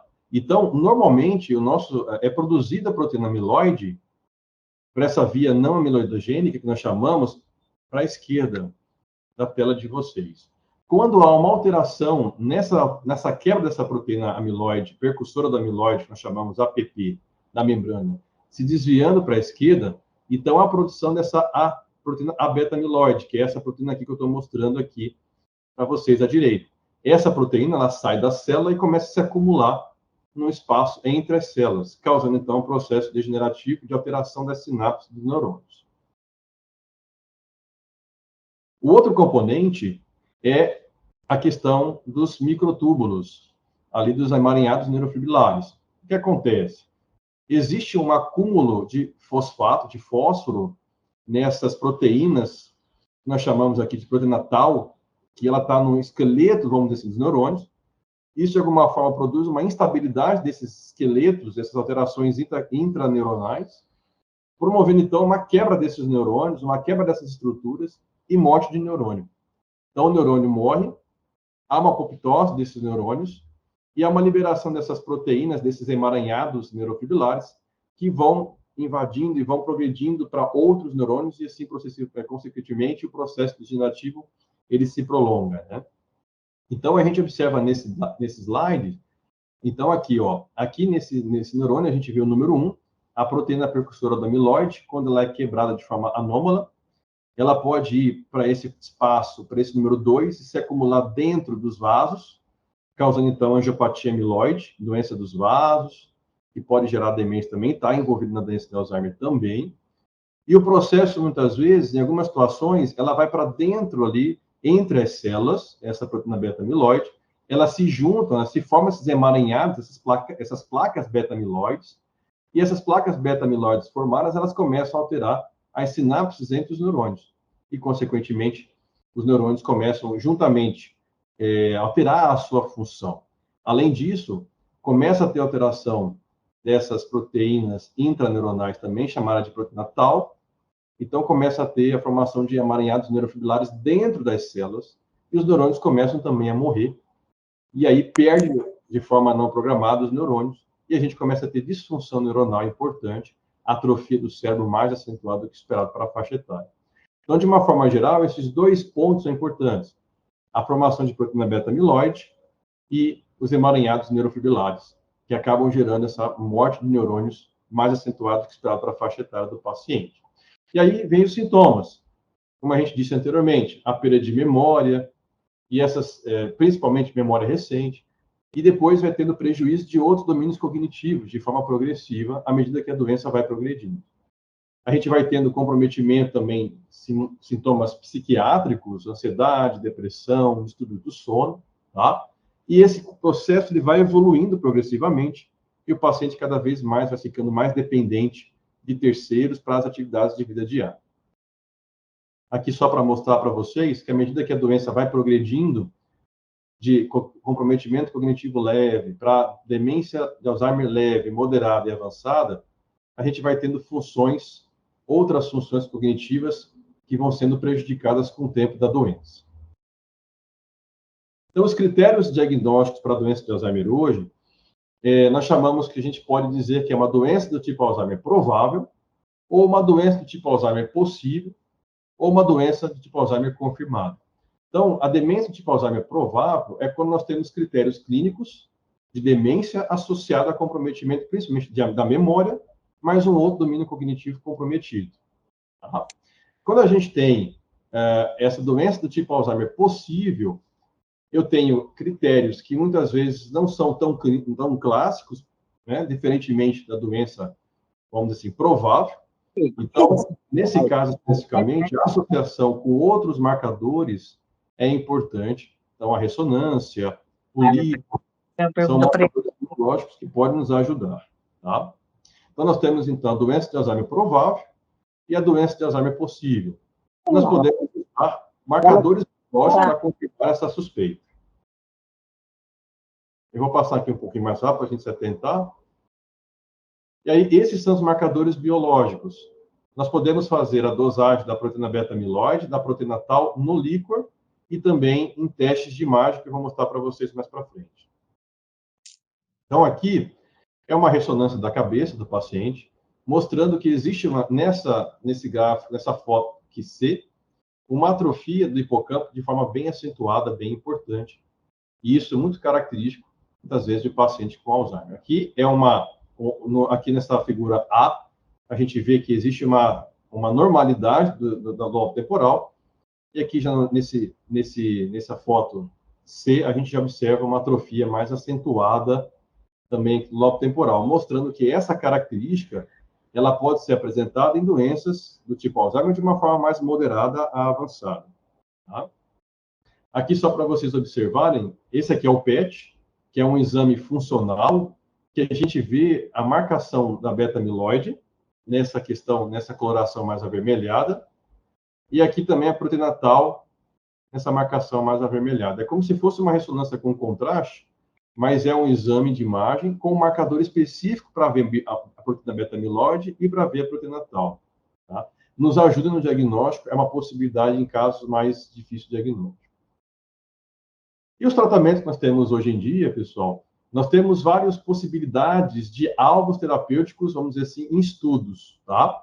Então, nós temos alvos terapêuticos em estudos, mas nem todos os alvos terapêuticos nós temos isso para a prática clínica atualmente.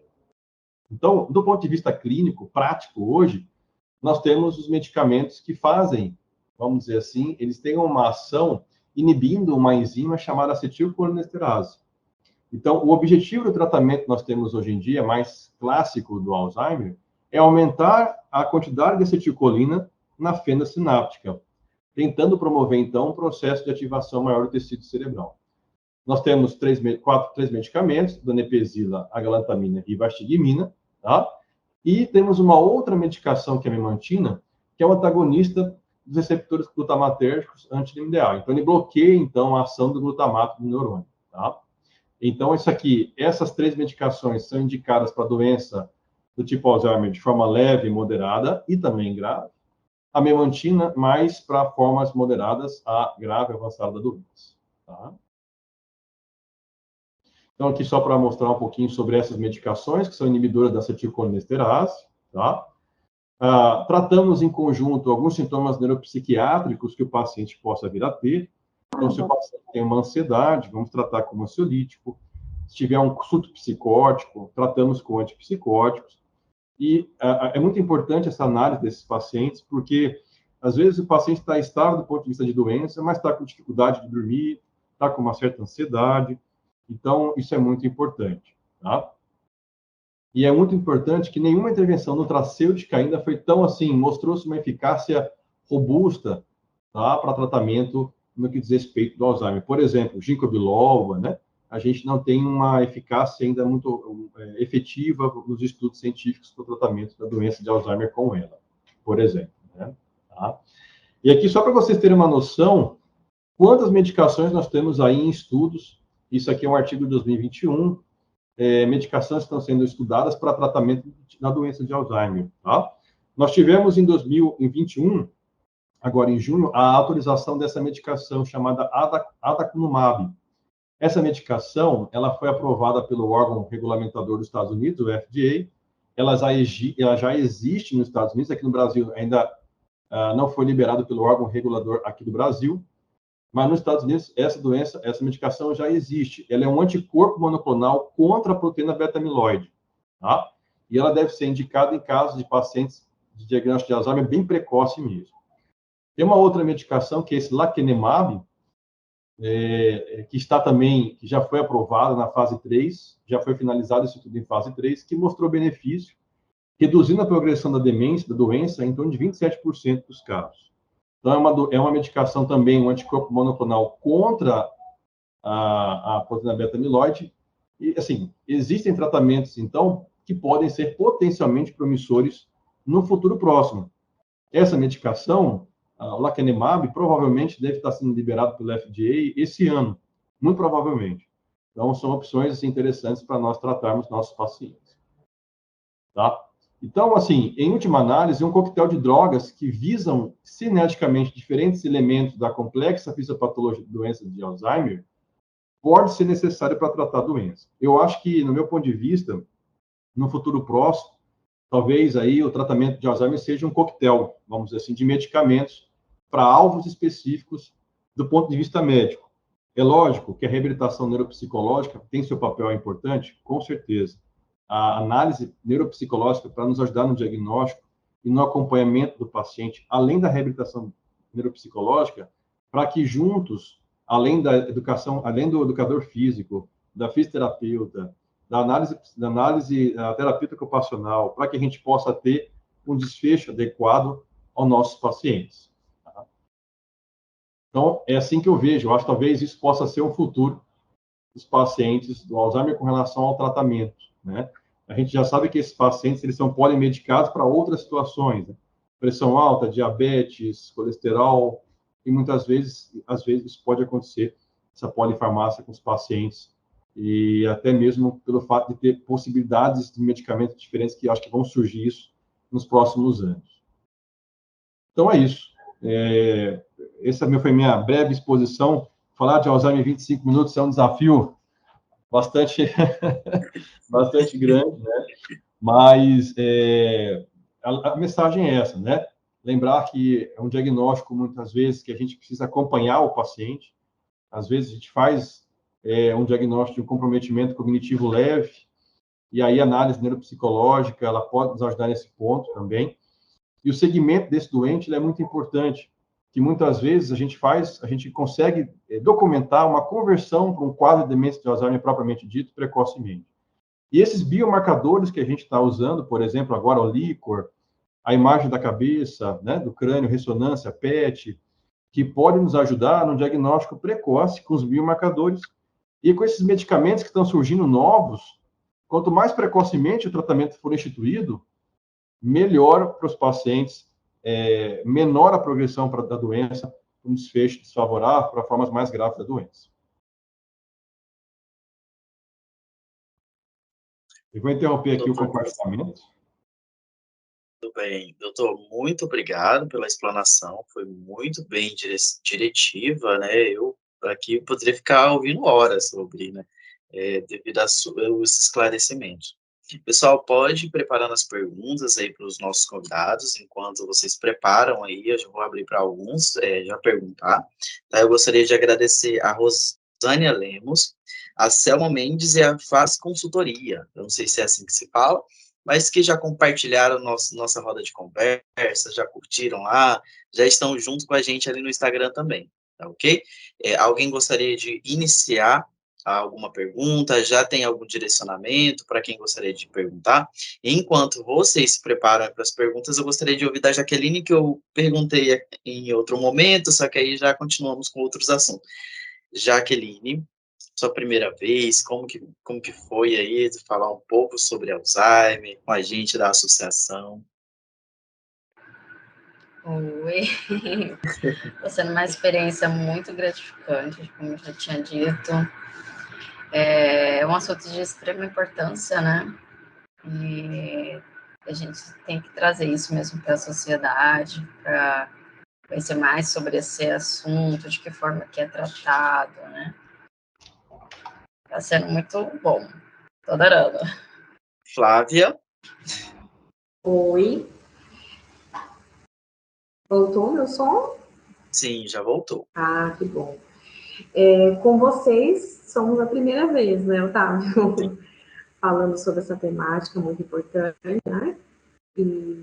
Mas em outras modalidades já tive experiência, sim, principalmente no momento do Covid, quando quando as pessoas começaram a perceber, né, a necessidade de a gente estar falando um pouco sobre os nossos trabalhos, né, no processo de sensibilização mesmo, de campanha, então eu tive outras experiências, né, com essa plataforma online. Eu acredito que isso vem para agregar mesmo, vem para contribuir, de certa forma, para os processos de novos profissionais que estão aí, e até as famílias, né? Entendi. Doutor? Eu agradeço essas experiências assim de trocar, que a gente está, muitas vezes, a gente sempre conversa, participa, às vezes em rodas de colegas, né, médicos, mas eu acho que essa visão de vocês, da psicologia, para mim, ela é muito importante. Eu creio que a avaliação multiprofissional, não só nos pacientes com comprometimento cognitivo, mas eu creio que na neurologia, de uma forma geral, a gente tem algumas patologias que a avaliação multiprofissional e o acompanhamento multiprofissional dos nossos pacientes, ela é de suma importância, né? Então, eu acho que essa interface entre a medicina, a neurologia, a psicologia e outras áreas da saúde, elas são muito importantes para que cada vez mais a gente possa observar nossos pacientes de uma forma mais ampla, né? E tratar o doente. e tratar o ser humano, né? E é um ser humano que tem uma doença X ali naquele momento, mas tratar o ser humano. Eu acho que isso é muito importante, e essa experiência para mim é sempre muito enriquecedora, e eu aprendo muito no que diz respeito à avaliação neuropsicológica. É sempre importante a gente cada vez aprender mais com os outros profissionais e colega, no caso, a Flávia e a Jaqueline, que falaram de forma tão excepcional. Agradeço mesmo a oportunidade.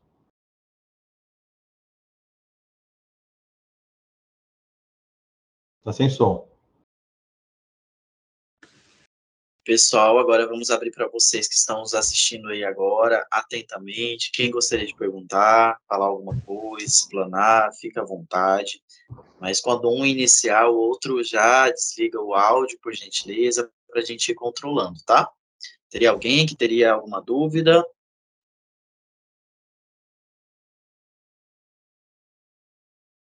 O pessoal tá meio quietinho, Leôncio. Leôncio, tá por aí? Nossa assessoria tá também quietinha, o que tá acontecendo? E a Ana Paula levantou a mão. Ana Paula? Ana Paula gostaria de falar? Sim. Oi, Ana, eu não tô te visualizando, mas seja bem-vinda. Para quem é essa pergunta?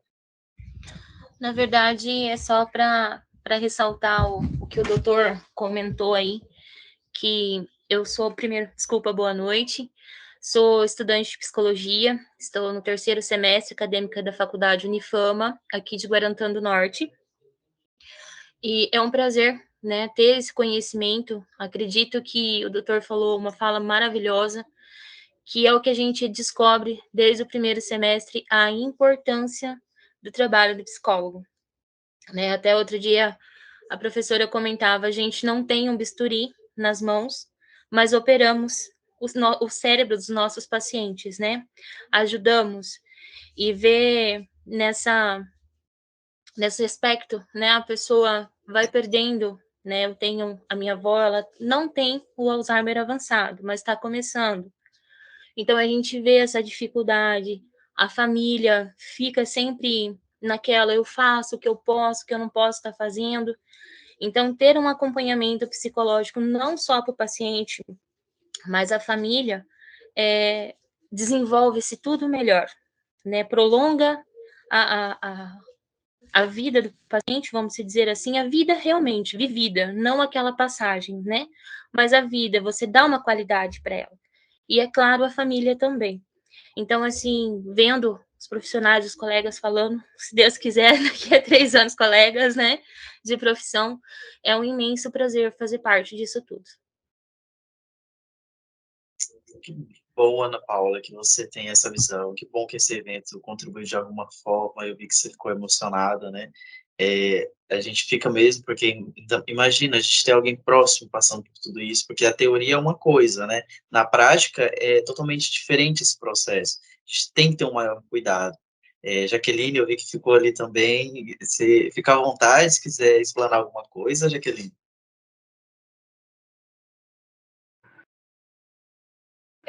Não, eu acho que também, no caso, quando eu nem fazia a reab, né, minha avó também estava com Alzheimer, eu estava na faculdade, e eu lembro que quando falava de idosos, eu saía, ia chorar e tal, porque realmente a família não sabe lidar com tudo isso, né? E a fala da Flávia, quando falava fazer o crochê, me fez reviver uma memória com ela, né? Ela infelizmente faleceu de Covid, mas estava no estágio já avançado do Alzheimer. Então, é um assunto que mexe com o ser humano, né? Mexe com o seu íntimo, mexe com a questão familiar, com os sentimentos. Então, a gente precisa ter todo esse olhar delicado, cuidadoso, né? Quando a gente trata sobre o assunto. Jaqueline, quer trazer suas contribuições também?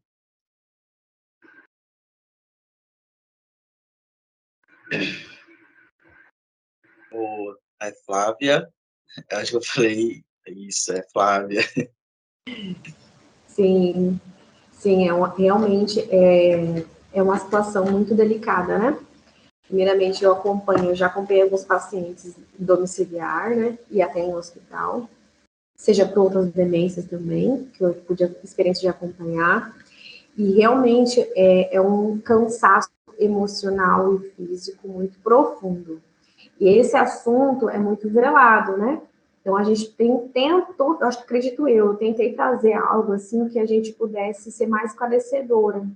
Mas, sem dúvida, a sensibilização emocional e essas dificuldades de enfrentamento em quadros mais avançados, pacientes mais acamados, isso tende, sim, a ter um prolongamento de tristeza e depressão profunda em muitos pacientes que são cuidadores, né? E passa por esse processo, né? Então, alguns pacientes já ficam de home care, enfim, mas a gente percebe-se, né, o quanto essa vivência com esse idoso, com essa idosa, de fato, o que prevalece é a afetividade, é esse vínculo afetivo, né, é o amor, então é o que ele trouxe de apanhado emocional de lembranças que vão ficar, e é isso que a gente tenta trabalhar na psicologia, quando a gente direciona essa família para esse cuidado, né? Qual que é esse papel mesmo? Ela da família, qual é esse papel, o peso que ela tem, representatividade, que legado que esse paciente traz para essa família de importância. É isso que a gente tenta trazer, né? Pessoal, a Gislaine ergueu a mão. Pode ficar à vontade, Gislaine. Então, eu só queria não só contribuir, né, mas também perguntar para os três aí, né, que assim, a gente percebe que hoje em dia, quando eles falam de Alzheimer, é tudo muito tenso, né? Existe uma tensão para as pessoas falarem sobre isso, explicarem sobre isso, e até tentar chegar nessa família e falar, né? E sempre fica uma situação assim. Eu passei por uma situação bem delicada, né, com a minha mãe, e a gente foi em vários lugares e todo mundo dizia que ela tinha Alzheimer, né? Eu duvidava do diagnóstico sempre, né? Não só pela minha experiência do que eu tenho ali na clínica e tudo, mas eu falei, cara, isso tá muito atravessado. E vários profissionais de Cuiabá vieram e falaram, até que a gente conseguiu achar um que falasse, não tem nada a ver, a medicação tá errada e sua mãe não tem isso. Graças a Deus, né, doutor José? E aí, com tudo isso, a gente percebe, assim, a forma que as pessoas falam isso para a família, sabe? É pesado, as pessoas não transmitem isso de uma forma assim, é como se, só pode vir você falar isso e tudo, e você vai tensionando a família inteira e tudo. Vocês estão mais nessa área do que eu, né? Como que é essa visão? Como que a gente vê o amparo da família para esse tipo de diagnóstico? Gislaine, você gostaria de direcionar ou todos ficarem para os três? Então, vamos começar aí pelo doutor José, ele que falou bem pouquinho. Fica à vontade, doutor. Bom, então eu vou tomar liberdade então para a gente começar, né? Assim, realmente essa abordagem ela é muito importante, a gente avaliar o paciente e a família também.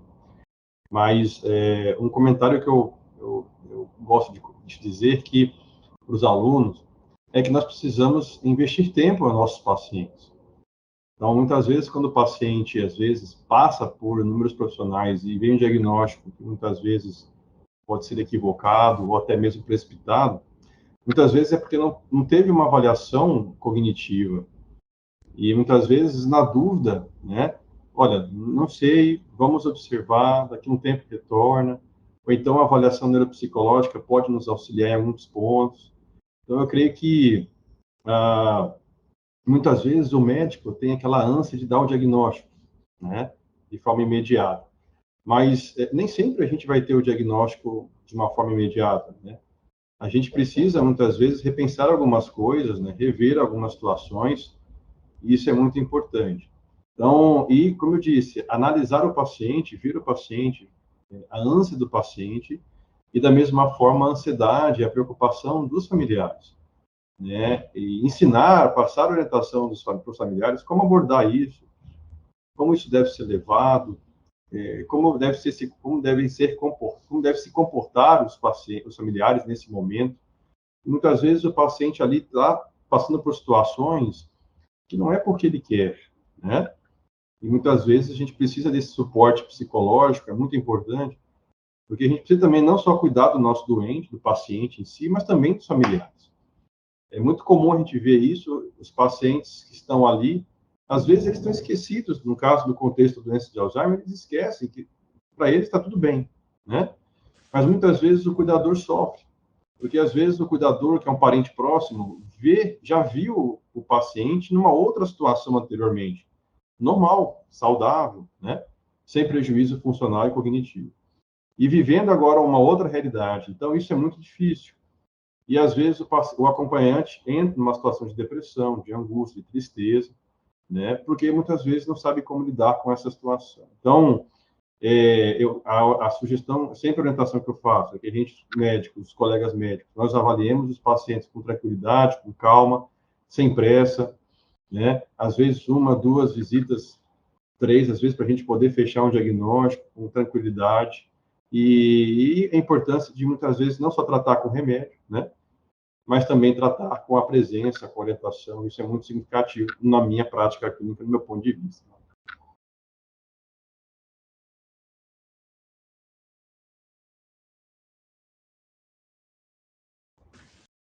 Tá sem áudio. Flávia, fica à vontade. Obrigado, doutor. Sim, eu ouvindo a Gislaine falar sobre trazer esse assunto, eu acredito que é muito importante esse diálogo sobre isso. Porque quando a gente fala em avaliação neuropsicológica, as pessoas talvez possam desenvolver esse tipo de trabalho, né? Então, falo por todos os profissionais, ou até os que acreditam que sejam, mas acreditam muitas vezes, alguns imaginam que seja apenas aplicação de bateria de testes e eu vou chegar a um resultado, né? Na verdade, assim, todo o nosso contexto de avaliação, a gente tem que partir de uma anamnese, de um acolhimento. O acolhimento que eu falo não é acolhimento de receber bem esse familiar e esse paciente, né? Tem um suposto diagnóstico, né? Enfim. Mas eu digo assim, de acolhimento mesmo. Antes de tudo, a gente tem uma nossa aplicabilidade de abordagem. Eu penso que nós temos que ter esse olhar clínico, sim. Não é psicoterapia? Não é. É muito claro o nosso papel. Mas eu acredito que a gente possa desenvolver e deva desenvolver esse vínculo com aquele que fala daquela dor, que fala daquela queixa, que traz a sua história de vida no mais íntimo, no mais delicado, na mais dor possível que ele vai trazer. Então, a gente precisa ter esse olhar. E eu acredito assim, quando eu criei isso com esse meu paciente, eu vou saber como trazer de um assunto mais apropriado no momento. A gente, como psicólogo, nós, como psicólogos, temos que ter esse olhar na aplicabilidade dessa devolutiva, que é mais extremamente importante, né, Gislaine, quando você trouxe isso das suas experiências anteriores, né? Então, vamos analisar. Se eu vou trazer essa devolutiva, eu vou trazer algo mais estado atual, no momento que eu estou avaliando, né? O aspecto do João da Maria está me trazendo funções com dados mais substantivos nessa baixa, né? Nessa função aqui que está trazendo, né? A memória está sendo mais característica, tendencioso a isso. Outras funções estão também me trazendo esse contexto, né? Então, aí a gente vai trazer isso com um rapport muito mais apropriado, né? A gente vai falar de como ele está trazendo no momento. Não é algo que a gente vai fidelizar, ele é isso, né? Talvez naquele momento de acolhimento dessa devolutiva, a gente possa trazer isso com mais empatia, né? Com um olhar mais congruente do que eu estou sentindo dele, né? Se ele está fazendo algo muito ansioso, preocupante, eu tenho que acolher inicialmente essa demanda desse paciente, desse familiar, né? Ao receber esse diagnóstico, né? E poder, talvez, referenciar também. A gente tem que também entregar essa devolutiva, mas não falar assim, pronto, é isso, né? Mas, assim, a gente possa referenciar, eu posso fazer essa reabilitação, ou eu tenho a minha colega que ela traz isso, né, com muito carinho, com mais atenção, com mais olhar. Então, assim, eu acredito que o nosso raciocínio, o nosso acolhimento possa trazer com muito mais acolhimento, e mais suporte para esse familiar que está recebendo isso. Sinto muito que aconteceu contigo, né? A gente fica pensando muito nisso, né? Como a gente pode melhorar para o outro, né? Então, pensando nisso, eu fiquei reflexiva agora. Obrigado, Flávia, trazendo as suas contribuições. Jaqueline. Só um adendo mesmo a tudo que foi dito. É aquela situação, né? Acho que todo profissional da saúde, além de agir com ética profissional, tem que ter empatia, né? Não é só um diagnóstico, é a vida de uma pessoa. Então, é preciso observar se realmente é assertivo, precipitar e dar um diagnóstico que não... Isso a gente, até enquanto avaliação, entendeu? Eu acredito que a gente precisa ser sinceros com a família e dizer, olha, a gente não consegue fechar, que até durante a avaliação você não consegue fechar uma hipótese, né? Então, nós precisamos ter responsabilidade com o outro. Eu acho que, enquanto profissionais da saúde, a gente precisa ter essa responsabilidade, né? Eu acredito também, pessoal, que além do cuidado, do diagnóstico com o paciente, teria que ter também o respeito com todos, porque não vai impactar somente o paciente, e às vezes, em determinado aspecto, ele vai saber, só que daqui a pouco ele esquece, devido ao grau que está a doença, mas vai impactar a família, amigos, toda a rede que está em volta daquela pessoa. Então, o olhar humano é importante, a ética, o respeito com todos. Agora, a Rosânia, ela tem mais alguma pergunta, ou talvez um questionamento? Rosânia está por aí, ela ergueu a mão para a gente. Estou sim, boa noite a todos. Boa noite. Eu gostaria que você especificasse, Rosânia, de onde você é, porque eu já te conheço, só pela voz eu não consigo destacar quem está falando, mas eu acho que eu já sei quem é. Eu sou de São, tudo bem, Otávio? Eu sou de São José dos Quatro Marcos. Eu queria agradecer a contribuição de vocês, foi muito produtivo, e pegando um gancho no que o Otávio falou sobre as famílias, que o paciente acaba se esquecendo com o decorrer do grau, e a família, às vezes, tende a esconder, e elas tendem a fazer pelo paciente e cobrar dele que ele relembre.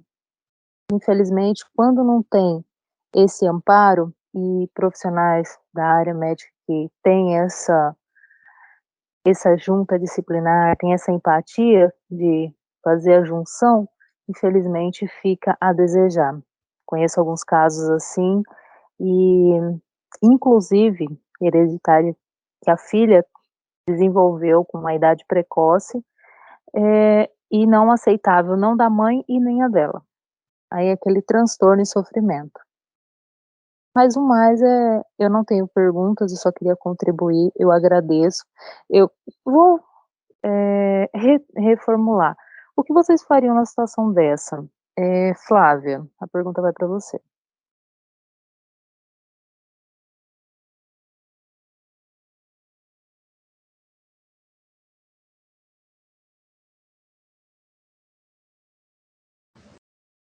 Abriu o áudio?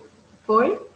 Deixa eu entender, Rosânia, quando você me pergunta o que eu faria na situação dessa, seria, no caso, dessa recomendação para a família? Seria você isso? Já teve...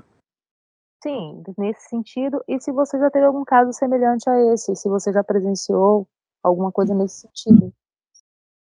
Sim, acredito que eu, dentro do consultório, falando agora, não me recordo, mas dentro do hospital, sim.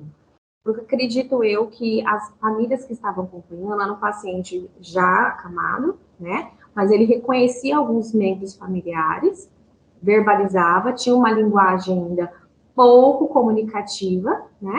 Mas ele conseguia verbalizar nomes, né? E alguns fatos pequenos.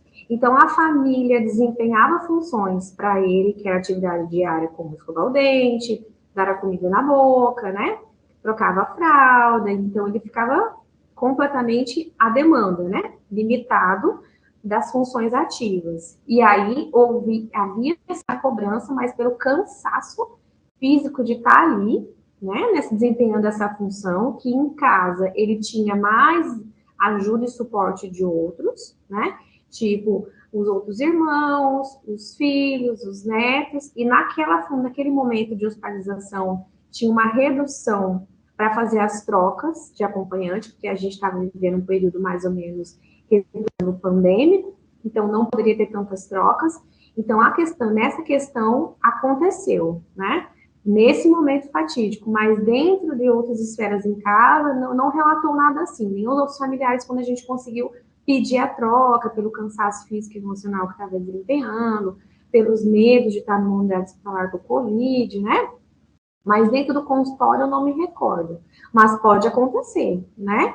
E aí sim, cabe a nós, enquanto profissionais de processo de reabilitação ou processo de avaliação dentro desse processo de dada evolutiva, fazer esse repasse a essa família. Dizer a importância, né, de eu poder estar desempenhando isso, mas o quanto de peso para ele possa ser e tristeza pode trazer para ele frente a ouvir isso, né? Como é que ele está desempenhando nesse momento. Se a gente perceber, claro que a gente tem que recomendar sim.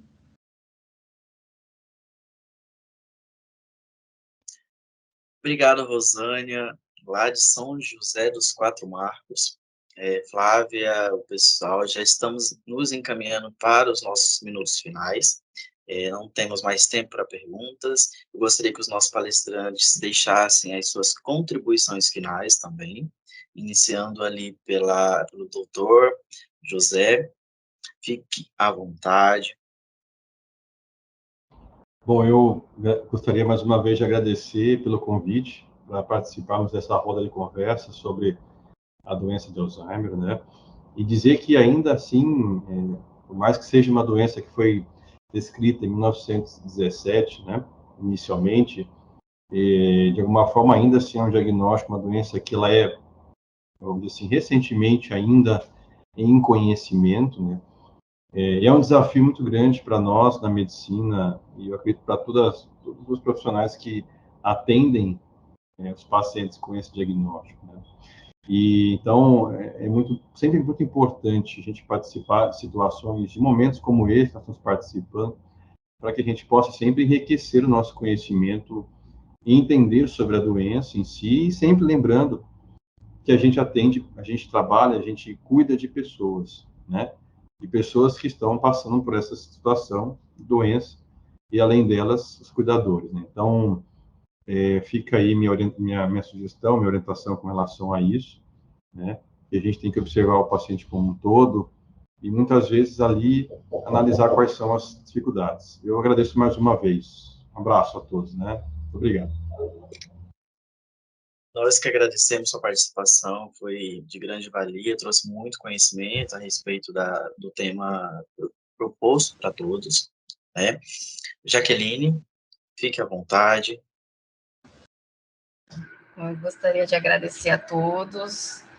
Adorei essa roda de conversa junto com o Dr. José Alexandre, com a Flávia. Quero grudar na Flávia um pouquinho mais, conhecê-la pessoalmente, né? E aí, para a gente trocar algumas experiências, né? Até porque eu estou dentro da PAI, então esse eu acredito que não agora, mas daqui a um tempo a gente pode estar com algumas situações com Alzheimer lá, né? Esperamos que não, mas eu acredito que essa roda de conversa foi essencial, entendeu? E que vocês tenham aí essa iniciativa com vários assuntos, com outros assuntos importantes para a saúde, porque são esclarecimentos, são realidades que a sociedade vive, né? Então, a gente não pode deixar só ver uma notícia, existe. A gente pode lidar com isso dentro da própria casa, né? E, enquanto profissionais, a gente precisa estar recebendo essa família, recebendo essas questões que envolvem, às vezes, questões familiares, problemas familiares, com problemas de saúde, tudo junto, a gente tem que estar aptos, né, para estar recebendo toda essa demanda. Eu agradeço de coração o convite. Nós que agradecemos, Jaqueline. Fique à vontade para estar em outros eventos junto com a gente, estar participando ali como ouvinte, talvez, mas estamos sempre abertos a novos profissionais aí que queiram participar. Flávia, fique à vontade.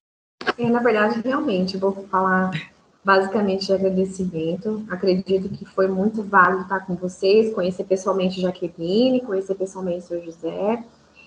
Acredito que esse assunto deva refletir, né? Refletir para os profissionais que estão aqui, ouvindo a gente, alguns familiares. Agradeço aqueles que nos perguntaram, acredito que foram perguntas cruciais, né? Que vai muito do nosso trabalho, que a gente precisa ter esse olhar, né? Para essa avaliação, olhar para essa família e olhar mais atento ao nosso paciente. Muito obrigada, viu, gente? Ótimo final de semana para vocês.